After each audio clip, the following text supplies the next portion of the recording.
This is a Dynamite Network podcast.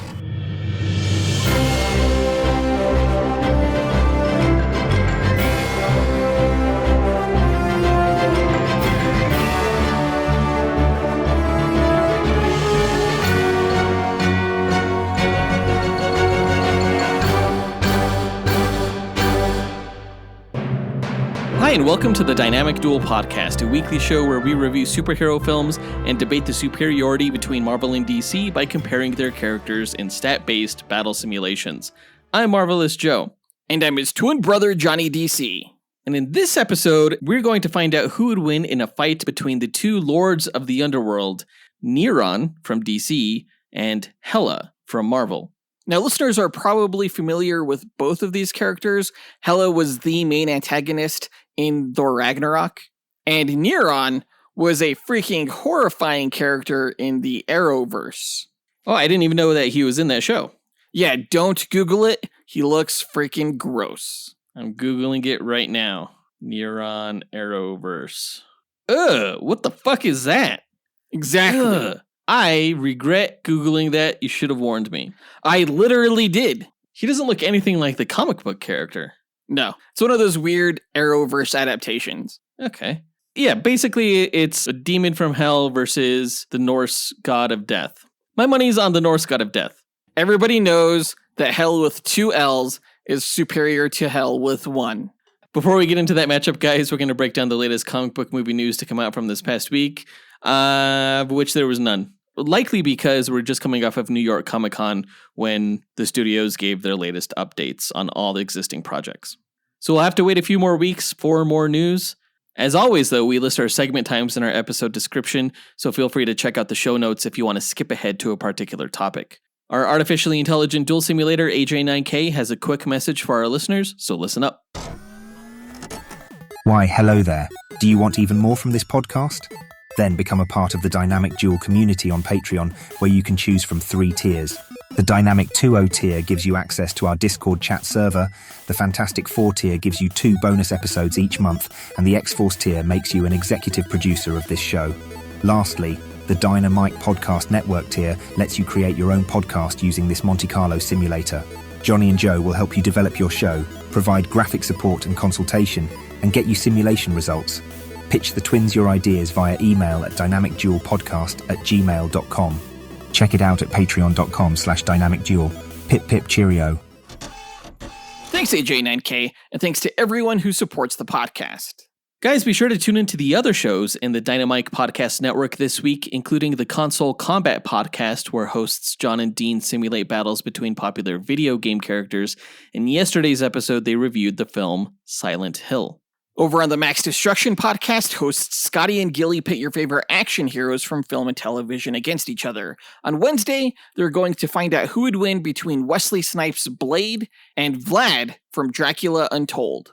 And on the Central World podcast, host Zachary Hepburn speculates on fights between fan-favorite anime and manga characters. In his latest episode, Zach revealed who would win between Whitebeard and Kenpachi, both from One Piece.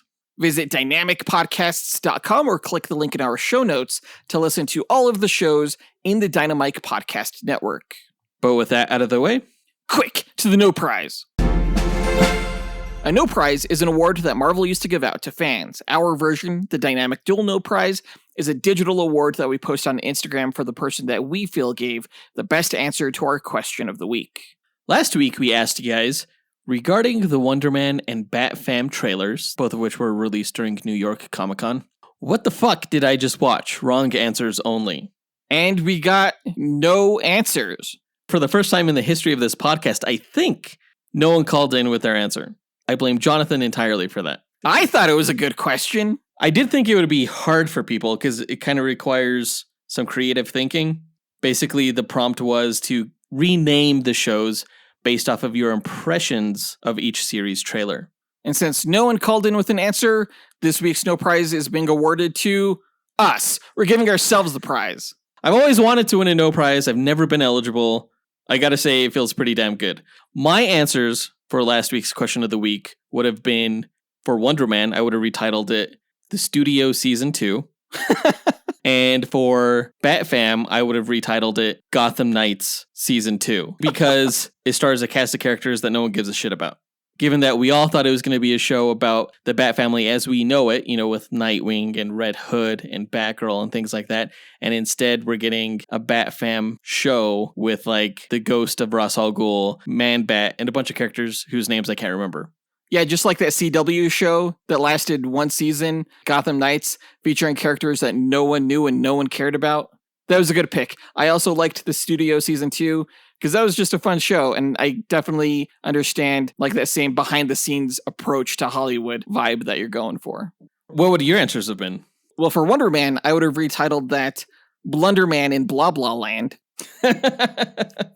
Just, as a parody on La La Land. And for the Batfam trailer, I think that show is essentially Bat Bluey, because it looks like it's for preschoolers. And also, I think if it was called Bat Bluey, people would actually watch it. That seems pretty harsh considering you liked the Merry Little Batman film. Well, I did like it. I also acknowledged that was for a younger demographic.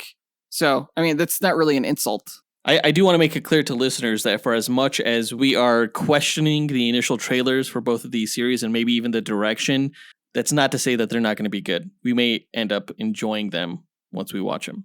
In fact, I'm pretty sure that's going to be the case, especially for Wonder Man. Batfam, I'm not so sure. I was going to say the reverse. I'll probably enjoy Batfam with my children. But Blunderman and Blah Blah Land, I don't even know if I'm going to tune in for that.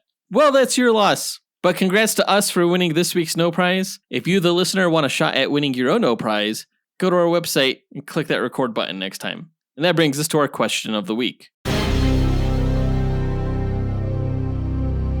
Where the fuck were you guys last week? Wrong answers only. Yeah, what were you guys doing last week? Not calling in, that's all I know. We want to hear about it. Give us your best excuse. Again, wrong answers only. Record your answer at dynamicduel.com by clicking on the red microphone button in the bottom right-hand corner of the screen, which will prompt you to leave us a voicemail. Your message could be up to 30 seconds long, and don't forget to leave your name in case we include you on the podcast. We'll pick our favorite answer and award that person a Dynamic Duel No Prize that we'll post to Instagram. Be sure to answer before October 25th.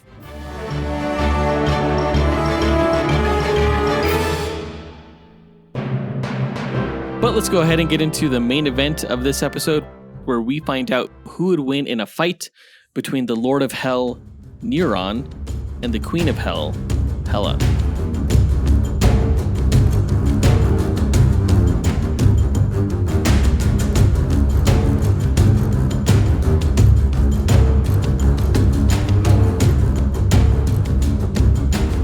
All right, Neron versus Hela. Now, this episode is actually an executive producer special request from Brandon Estergaard. He wanted to find out who'd win in a fight between these two characters, and it was a great request for the Halloween season, considering that Neron is a demon or devil from Hell. I don't actually know too much about the character. He's a demon.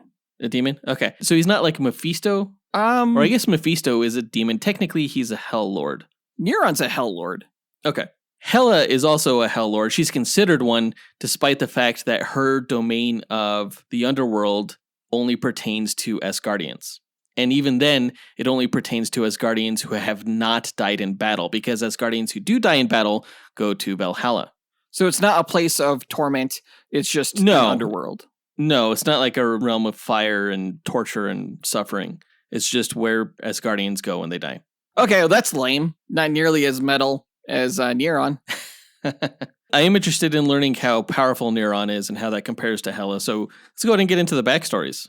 First, to explain the methodology behind our duels, let's go to our sentient duel simulator, Alfred Jarvis 9000. AJ9K, tell our listeners how you go about determining a winner in our duel matchups. Yes, of course, sir. The way I determine a winner between the contestants is by running 1,000 Monte Carlo simulations using the character's statistics. A Monte Carlo simulation is a probabilistic model used to determine outcomes through random sampling. In this case, I randomize the statistics along a normal distribution as a way to simulate the many variables that can occur during battle. The stat parameters are based on the official Marvel power grid, from which the DC character's statistics are extrapolated. Additional stat categories are included, such as range, damage potential, versatility, and perception, in order to create a more detailed and accurate simulation. The results of the 1,000 simulations provide a percentage of wins for each character. The contestant with the higher percentage is declared the victor, as they have a higher probability to win any given battle. In an equitable pairing, neither character should win 100% of the matches. The comic book stories have shown that there's even a way for Batman to defeat Superman, so the confidence rate of my method falls in line with the precedents that have been established in the source material. My mathematical simulations are without subjectivity or bias. Feats are not the sole consideration, nor are fan votes tabulated for determination of the winner. Thanks, AJ9K. Before we run the simulations, though, we like to break down each character's histories and abilities before improvising a scenario on how we imagine one of the 1,000 simulations would play out beat for beat. And it's my turn to go first with the DC character's backstory, so let me tell you all about Neron. In the infernal depths of hell, Neron was once a lesser demon whose cunning and ambition set him apart from his kin. Through deception and mastery of infernal law, he rose within the demonic hierarchy, binding both fiends and mortals to his will through perfectly worded bargains. Over countless centuries, he became renowned for crafting covenants that damned their signers while strengthening his own dominion. To extend his reach to the mortal realm, he crafted black candles that, when lit, would summon him to the bearer or draw the bearer to his court. Through these devices, Neron bartered for souls in exchange for granting mortals their heart's desires, each pact designed to twist to his advantage. His mastery of such dealings earned him titles among the damned: the Wishweaver, the Lord of Lies, and the King of Hate. From his throne in hell, he turned his gaze toward Earth, preparing a grand design to expand his infernal power beyond the boundaries of his realm. Neron initiated a plan to unleash the underworld by appearing to 5 of the Flash's rogues: Captain Cold, Mirror Master, Heatwave, Weather Wizard, and Captain Boomerang, convincing them to carry out synchronized acts of destruction across the United States. The 5 explosions, arranged in points of a pentagram, killed the rogues in green fire and opened a passage from hell to Earth. You can learn more about the rogues in their Team Duel episode against the Brotherhood of Mutants. Emerging through the flames, Neron offered countless villains and even some heroes black candles, promising power or fulfillment in exchange for their souls. Dozens accepted. Villains were transformed, abilities magnified, and desires granted. Neron's true ambition, however, was the corruption of a single pure soul whose fall would magnify his dominion. Many believed he sought Superman, but Neron's true prize was Shazam. When the hero offered his soul to save Earth and his fellow heroes, his selflessness rendered the contract uncollectible. Bound by the infernal law that required him to honor his deals exactly as written, Neron was forced to release his claims. The trickster exploited the loophole, unraveling Neron's network in bargains and banishing him back to hell empty-handed. 2 years later, Neron resurfaced and resurrected the same 5 rogues, sending them to terrorize Keystone City. His true target was the Flash, Wally West, whom he drew into hell. Refusing Wally's soul, Neron instead demanded something purer: his love for Linda Park. When Linda offered her own soul to spare him, Neron intended to use their combined essence to ascend Heaven's gates by channeling the Speed Force. But the purity of their love corroded him, infecting his being with pity and compassion. Desperate to be rid of the contamination, he struck a new bargain. He restored their love and lives in exchange for bringing the rogues fully back from death. Neron honored the deal, vowing vengeance against the Flash for the humiliation. You can learn more about Wally West in our Flash vs. Speedball episode. Soon after, Neron observed chaos in the Celestial Order as the angel Asmodel rebelled against Heaven. Seeing opportunity, he allied with Asmodel's army to seize Heaven itself, but at the moment of the assault he withdrew support without explanation and returned to Hell. Not long after, Trickster again crossed his path, binding Neron in a new bargain that compelled him to forget the rogues entirely. Neron agreed, and the Trickster walked away as the one mortal who had bested him twice. You can learn more about Trickster in his duel against Toad. When Etrigan manipulated Asmodel's punishment by fusing him with the unhosted Spectre Force, Hell erupted into turmoil. The merging froze Hell's fires and unleashed the damned upon the Earth. Neron used Superman's body as a vessel to reach the mortal plane, attempting to claim the Spectre Force for himself. The Spirit chose Hal Jordan instead, and Hell's princes punished Neron for abusing Hell's power for personal gain. They stripped him of his royal title and cursed him to speak in rhyme, demoting him to a lower demonic caste. Determined to reclaim his crown, Neron traveled through time to seize the souls of Barry Allen, Jason Todd, and Superman at the moments of their deaths. He captured the first two, but Superman's purity defied him. When Neron erased Deadman's memory to prevent interference, the Spectre restored it, exposing the scheme. Neron failed, but maneuvered through infernal politics to regain his powers and status.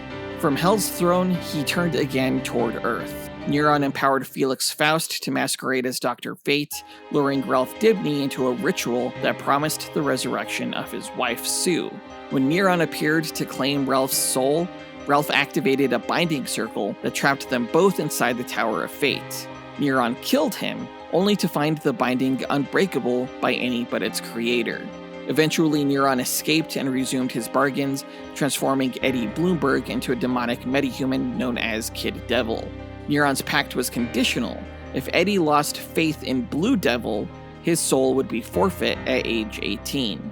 Years later, Eddie discovered Blue Devil's unwitting role in his aunt's death and lost faith, fulfilling Neron's expectation. War soon erupted in the underworld when Blaze and Satanus, the twin rulers of Purgatory, invaded Hell, promising hope and redemption to the damned. Neron rallied his armies, summoning Lilith's monstrous offspring to his side. As victory neared, Satanus unleashed a modified demon plague activated by the word Shazam. The spell transformed demons into soulless humans, purging centuries of devoured entities from Neron's body. Stripped of power, he was beheaded, and Blaze usurped her brother to claim Hell's throne. Though dethroned, Neron's influence persisted through artifacts he had forged on Earth, including Ocean Master's trident and a get-out-of-hell free card that circulated among mortals desperate to cheat damnation.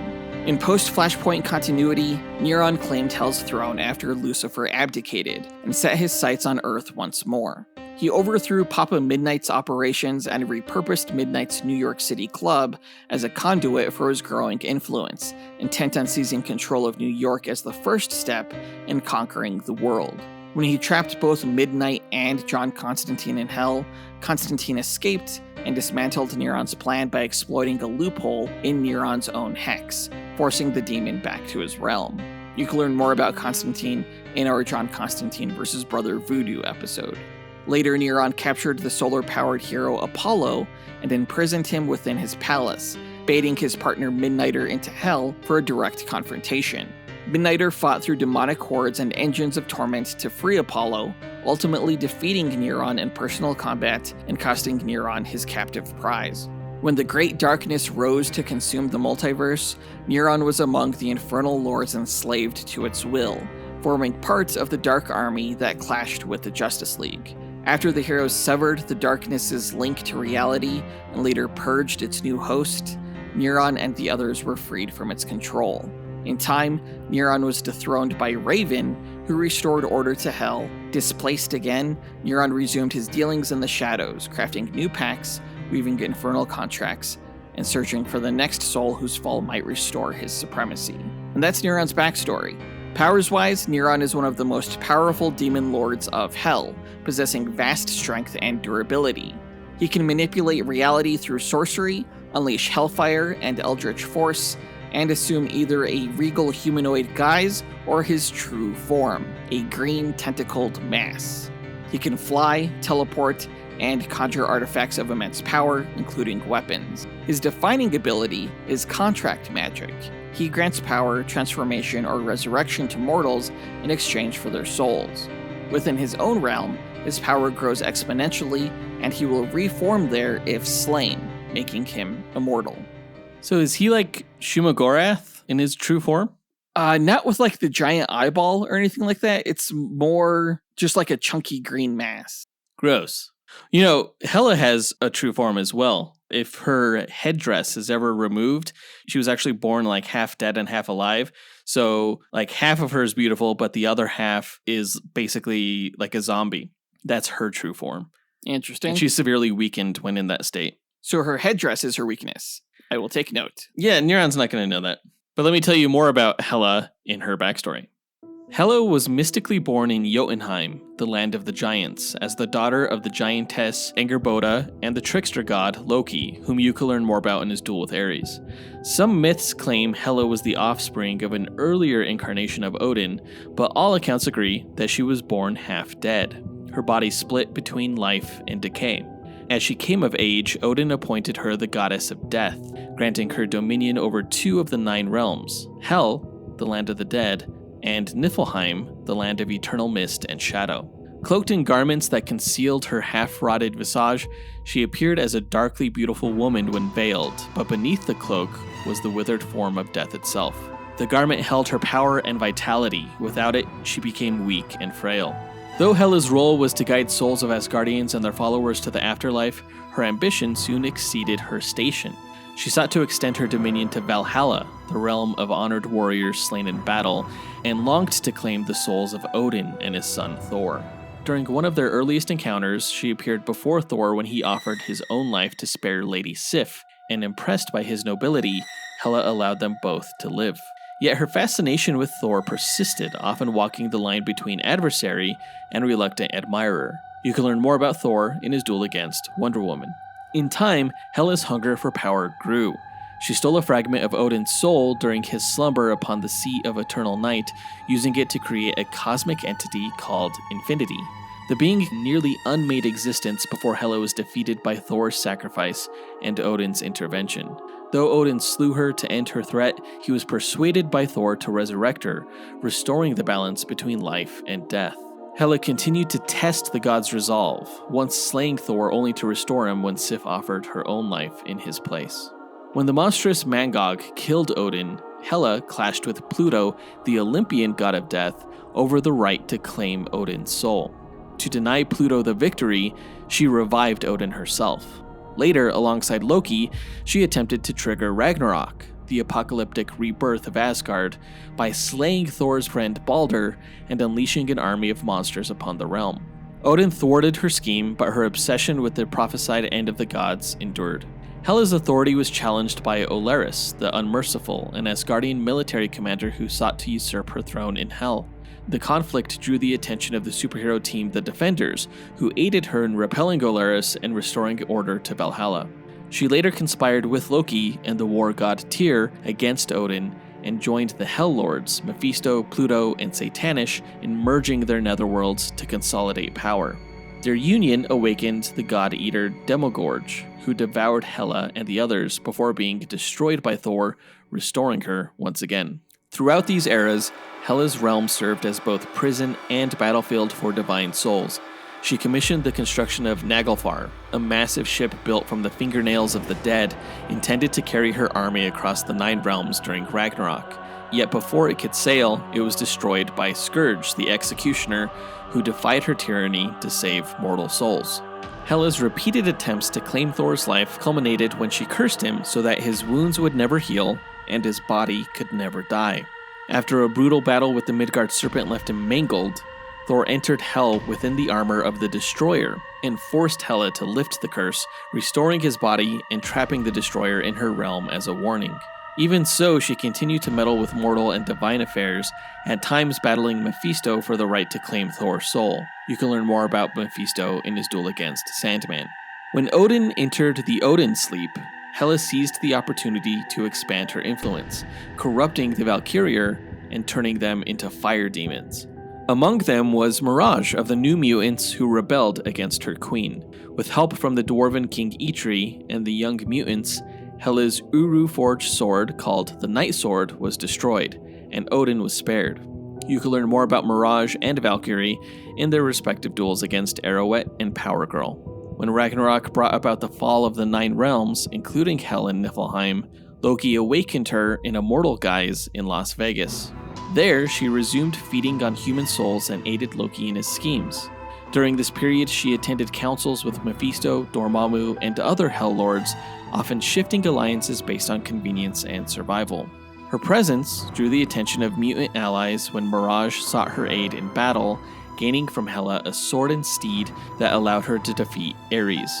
Around the same time, Hela accepted the soul of Hrimhari, the wolf prince of Asgard, who bargained his own life to save his mortal lover and unborn child. After Asgard was destroyed during an invasion led by Norman Osborn, whom you can learn more about in our Joker vs. Green Goblin duel, many Asgardian souls were left without a resting place. With no realm to claim them, the cursed Valkyries, known as the Disir, began feasting on their spirits. Loki approached Hela with an offer to restore her dominion. By bargaining with Mephisto, he granted her a portion of Hell to rule for 1001 years, forming a new Hell, single L, and saving countless Asgardian souls from oblivion. In exchange, Hela erased Loki's name from the books of Hell, freeing him from his predestined death. Soon after, the Disir turned on Hela and attacked her new domain. In the ensuing battle, her hand was severed, and she was forced to absorb the dead into her body to shield them.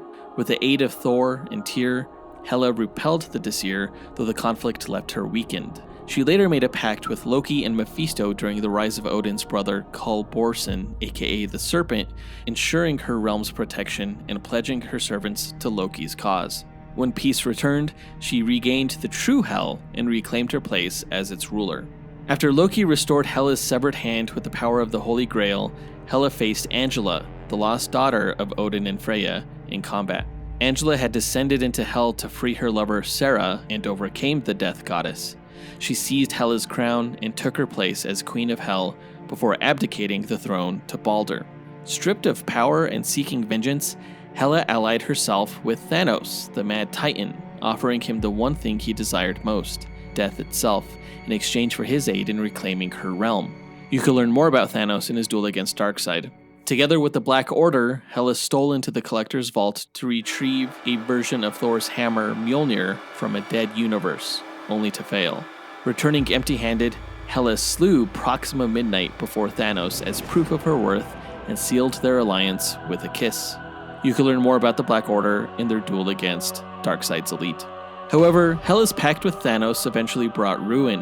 When she sought to resurrect him after his death, Hela succeeded in restoring Thanos' body, but his consciousness was fractured, his mind left broken by the failed resurrection. During the battle against the Guardians of the Galaxy that followed on Nowhere, Hela commandeered a weapon capable of creating a black hole. Upon firing it, she was caught in the black hole's collapse, vanishing alongside Thanos into oblivion. You can learn more about the Guardians of the Galaxy in their duel against Doom Patrol. Hela survived the void and clawed her way back into existence, reclaiming her throne in Hell. She later joined forces with Camilla, Queen of the Norns, to defend the realm from Cinder, Queen of Cinders, during a war among the realms. For strategic reasons, she and Balder agreed to a ceremonial marriage, though Karnilla ultimately bound herself to Hela in Balder's place, joining the two as reluctant co-rulers. Together, they ruled Hell in an uneasy alliance. You can learn more about Malekith in his duel against Eclipso. When the cult of Null on Earth attempted to resurrect the symbiote god, she seized his weakened form and siphoned his power, seeking to command the living darkness itself and seize control of the symbiotes. You can learn more about Null in his duel against White Lantern. And that's her backstory thus far. Powers-wise, Hela has Asgardian physiology and dark magic as the goddess of death. She has god-level strength, able to lift over 100 tons. She can teleport, run over 100 miles per hour, has vast durability, and is immortal. She can fly, astral project, cast illusions, manipulate magical energies into blasts or weapon constructs that can kill even an Asgardian god. Her power over life and death can kill others with a simple touch. She is formidable in hand-to-hand and weapons combat, particularly with her Night Sword, which is forged of the same Uru metal that Thor's hammer Mjolnir is made of. And that's Hela. Is there anything special about the Night Sword besides it being forged from Uru? I mean, she can kill people with it. That's lame. So it's just a plain-ass sword? It's a fucking durable-ass sword, and she has all these other magical abilities in conjunction with this badass sword. I mean, kinda. She's basically Neron. Don't say that. That's rude. What a ripoff.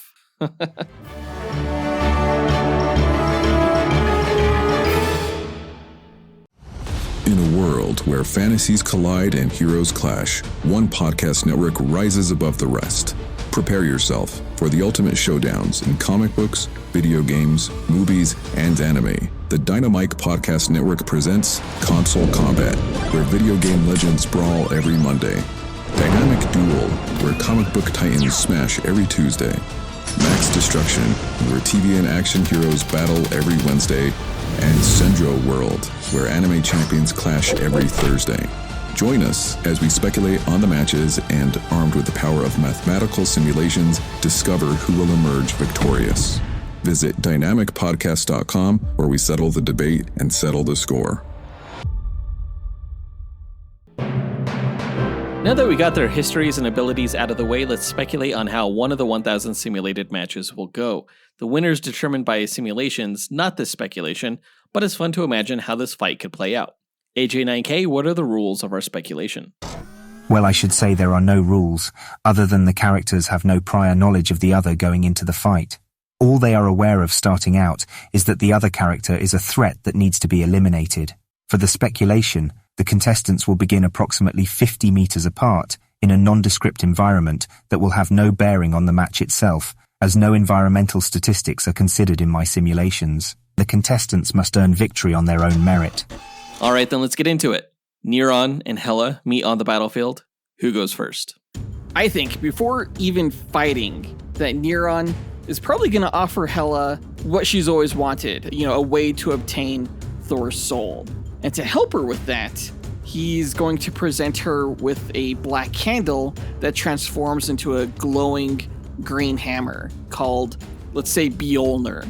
And that's like 10 times more powerful than Mjolnir, and it shoots green lightning because that's cooler. A hammer that's 10 times more powerful than Mjolnir. Yeah. Well, what happens if she takes it? What does she give up? That's for Neron to know and for Hela to not find out until it's too late. So he's just going to present this as a present to her? Yeah. I don't deny that she would probably be tempted by the offer, just for that much power. She'd probably take him up on it, actually. So she grabs the green hammer. Mjolnir? Whatever. She grabs Mjolnir and just wallops the shit out of Neron with it when she gets it. What an idiot. Okay, she tries to, but Neron, he's going to go intangible. So he's just laughing as the hammer swings through him just time after time. And each time she swings, that actually is going to drain Hela's soul, weakening her while Neron gains her strength. And that was the twist on his offer. The hammer drains her rather than empowering her. And with her weakened, that's when he is going to straight up uppercut her, and she's going to go flying toward the horizon, dropping Mjolnir. Okay, well, first of all, Hela knew that some shady shit was going to go down, okay? Obviously, she's dealing with the demon. Why else would your enemy grant you power? So this was all just a test. Like, she split her soul, a fraction of it, off before taking the hammer. So Neron may have drained like 1% of her soul's power, but she has power to spare. So instead of getting knocked to the horizon, when Neron hits her, her body just explodes into a huge flock of crows, and that just fly back together again, and they're going to reform back into Hela with 99% of her soul intact. Wait, she can split her soul? Yeah, she's done it quite a few times in the comics. Oh, it's like a Horcrux thing. No, not really. Okay. Well, Neron's probably pissed that his bargain backfired. We'll say that with the contract voided, Mjolnir is just going to melt like candle wax. That's fine. Hela didn't need the hammer. She has her own night sword, so she's going to manifest it in her hand, and she just flies forward, lunging at Neron and just running the sword right through his torso. Oh, dang. Okay. So Neron is impaled by the night sword, but these green flames are going to be flicking out of the sword's entry and exit points because Neron's hate is so hot that it's going to cause the night sword to burn Hela's hand. That's going to force her to let go of it. And that's when Neron's going to pull out the sword from his torso, and he's going to imbue her weapon with sentience, transforming it into this Uru armored Hell Knight that starts attacking Hela with its sword arms. Okay, a sentient sword, Hell Knight. Hela's going to block the Hell Knight's attacks with a magic Eldritch Shield, but then she summons her own warrior, this giant spider from her realm of hell. Think like Shelob from Return of the King. That spider actually serves as a warden in her realm, and the spider's gonna web up this Hell Knight so that it can't even use its swords. Okay, well, I mean, if Hela's gonna start conjuring beings from her realm, Neron, he's gonna summon the 4 horsemen of the apocalypse, and they're going to circle this giant spider on their horses and just stab it to death before charging Hela and doing the same. No, except Hela has her own steed, and she rises up on it. It's this 15-foot tall wolf, Fenris wolf, who's just going to pounce on these tiny-ass horsemen and rip them apart just like how a wolf would do to a herd of baby deer. Oh, you think Fenris is big? Yeah. Well, Neron's going to mount a fucking giant 50-foot dragon that's going to blast Fenris and Hela with a blast of green hellfire, just disintegrating them. Fenris will be fine. Hela leaps off of him, so the wolf gets the brunt of the blast. He has a healing factor, but Hela summons a group of giant rock trolls from hell, and their skin are like immune to fire, right? And they just beat the dragon to death and Neron with their rock clubs and axes. Okay, well, like Hela, Neron's going to leap off the dragon before he's also attacked, and he's going to cause these iron chains, like burning with green flame, to shoot up from the ground and wrap around the rock trolls and Hela, pulling them down into hell, where they'll be trapped and tormented for eternity, thus ending this match. So Hela's in hell, Neron's hell. So what she does then is she's going to summon the souls from her hell into Neron's hell. And because the Asgardians are all badasses with more strength and fighting skill than Neron's weak-ass souls, Hela and her undead army kill all the souls in Neron's hell, and so he gets weakened and then killed. I mean, I've got to have strength in numbers, you'd think. Doesn't matter. Even if that's the case, Asgardians are badass Vikings. I mean, all the real badasses went to Valhalla, though. So Hela's squad is the JV team. It'll be enough. It'll be enough. Agree to disagree. We'll leave it there. Either the souls in Neron's hell overpower the souls in Hela's hell, or vice versa. Let's go ahead and input the stats on these two characters, run the simulations, and come back with a winner. AJ9K, hit it. Inputting data, running calculations, processing results. Simulations complete. All right, I thought last week was a good matchup. This matchup between Neron and Hela, I think, is even better. These guys are so close. Like, they're the same when it comes to speed and evasiveness, damage level, range, and versatility, but they had enough differences to make things interesting. Yeah, we said that Neron is slightly more perceptive because he can see a person's desires, and that's what he exploits in his bargains with them. Yeah, we also said that makes him smarter because he's a little bit more crafty and cunning in that regard.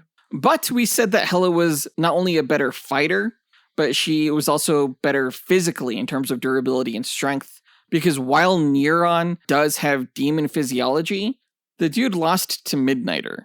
And when he goes up against foes like Superman, his strength is often bolstered through magic. Yeah, so between like the differences in their brains and brawn, they were able to kind of cancel each other out for a truly even match. So taking all of these stats into consideration, Joseph, who do you think is coming out on top? Hela. You would. Well, Instagram wouldn't. I'm guessing largely because you got the poll up hella late. Because Neron is beating Hela 65% to 35% in that poll, meaning more people think that Neron's going to win. It's okay to be wrong, though. That's surprising. I did not see that coming. I was pretty confident Hela was going to get the popularity vote. Yeah, me too. Well, let's find out who's correct. AJ9K, the results, please. Here you are, sir. The winner of the matchup between Neron and Hela is Hela. Booyah, baby!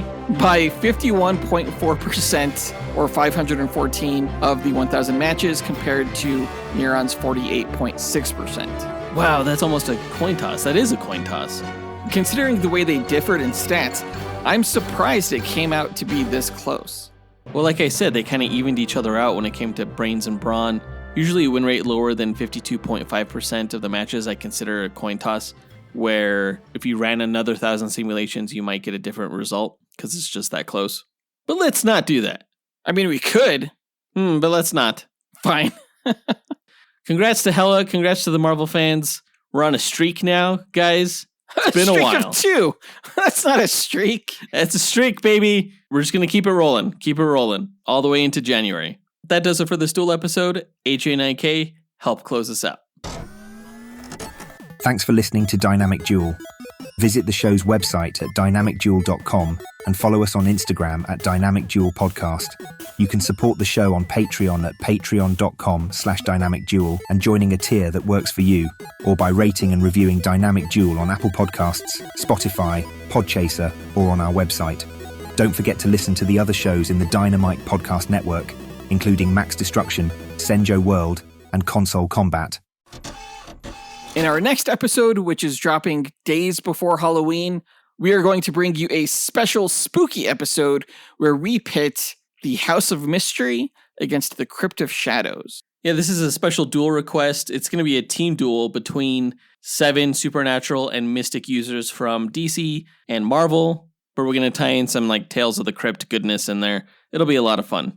But that does it for this episode. We want to give a big thanks to our executive producers, John Starosky, Zachary Hepburn, Dustyn Balcom, Miggy Matanguihan, Nathaniel Wagner, Levi Yeaton, Wesolowski, AJ Dunkerley, Nick Abanto, Scott Camacho, Gil Camacho, Adam Speas, Dean Maleski, Devin Davis, Joseph Kersting, Mike Williams, and Paul Graves for helping make this podcast possible. And we'll talk to you guys next week.